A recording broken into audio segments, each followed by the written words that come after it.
कुर्बानी का जानवर इंसान खरीद लाया, कुर्बान करते हुए ये जो मुमानियत कुर्बानी के ऐब हैं वो वकू पदीर हो जाए तो उसकी कुर्बानी हो जाती है कि नहीं।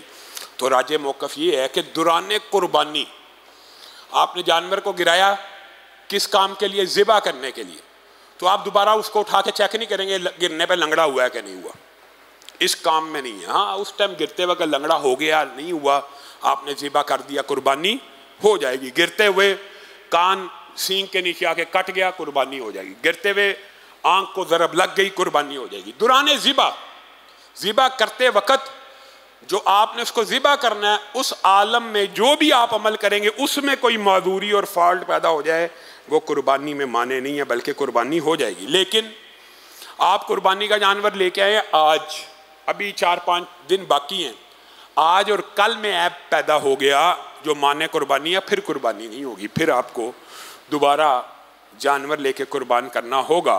और एक बात याद रखिए, रसूलुल्लाह सल्लल्लाहु अलैहि वसल्लम ने कहा जिसके पास इस्तिताअत है, जिसके पास इस्तिताअत है, इस्तिताअत से मुराद ईद के अय्याम आ गए हैं, ये किसी की जेब में 30, 40, 50 हज़ार या 25,000, 23,000 गाय के हिस्से का, या आप यूँ समझ लीजिए 20,000 से लेकर 60-70 हज़ार रुपये तक मौजूद है किसी की जेब में, और वो मुसलमान है और वो कलमा गो है, अगर वो कुर्बानी न करे तो रसूलुल्लाह सल्लल्लाहु अलैहि वसल्लम ने फरमाया फिर वो मुसलमानों की ईदगाह के करीब भी मत आए।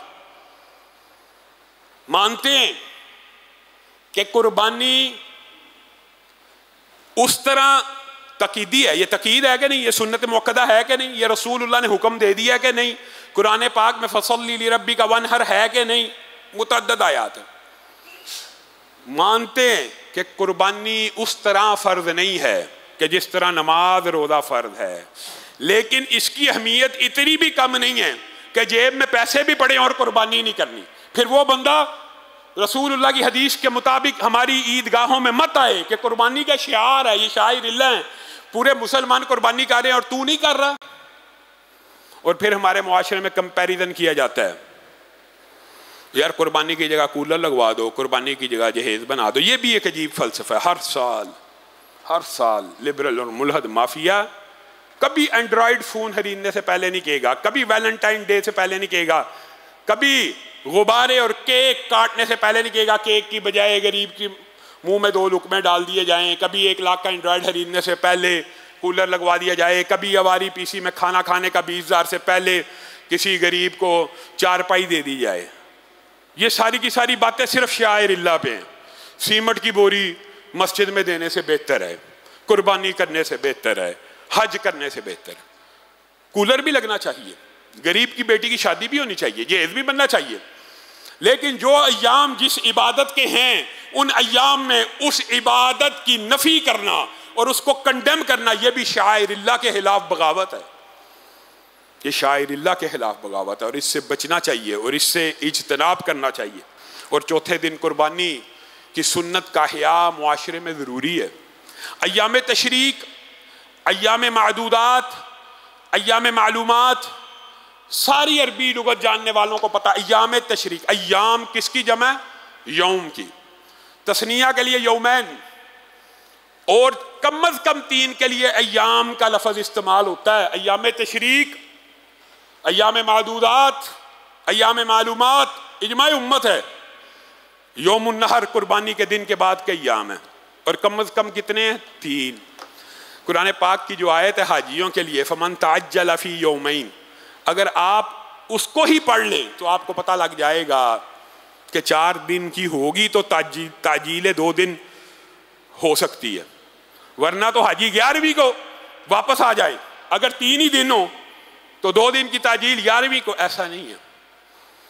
हाँ, जो हदीस है चौथे दिन की, उसकी सनद के ऊपर बाद साथियों का इतराज़ है। वो इतराज़ अगर पसे पुष्ट भी डाल दिया जाए तो 4 दिन की कुर्बानी तो कुरान से साबित है, सुन्नत से साबित है, तो इसके ऊपर भी इख्तिलाफ लंबा चौड़ा नहीं होना चाहिए। चौथे दिन कुर्बानी करनी चाहिए। इंशाअल्लाह नमाज़ ईद उल अज़हा 5:45 पर इसी पार्क में अदा की जाएगी। सब साथी अपनी फैमिलीज़ के हमरा, औरतों के हमरा, हत्ता कि रसूलुल्लाह सल्लल्लाहु अलैहि वसल्लम ने कहा वो औरतें भी आ जाएं, वो औरतें भी आ जाएं जो मस्जिद में दाखिल ना हो सके, यानी अय्याम में वो औरतें भी हमारी ईदगाहों में आएँ ताकि मुसलमानों की दुआओं में शामिल हो जाए।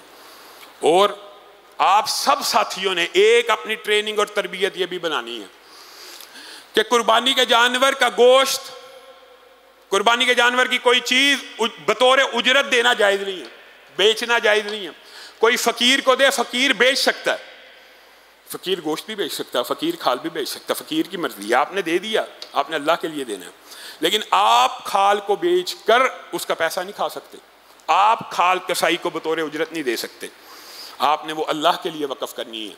तो अल्लाह के लिए वक़फ़ करने का जो सबसे खूबसूरत अंदाज़ है कि दीन के इदारों को दें और इस काम में भी ना पड़ें कि कोई मदरसे से आएगा तो आपकी खाल उठा के लेके जाएगा। दीन का काम, शायरिल्लाह का काम पूरी जिम्मेदारी से अदा होना चाहिए। कुर्बानी की है, खाल डालें और अपने करीबी मस्जिद और मदरसे को पहुंचा दें, खुद जाके पहुंचाएं। तब आपने कुर्बानी के फ़लसफ़े को और उस मफ़हूम को और अल्लाह की राह में डोनेट करने के मसले को समझा।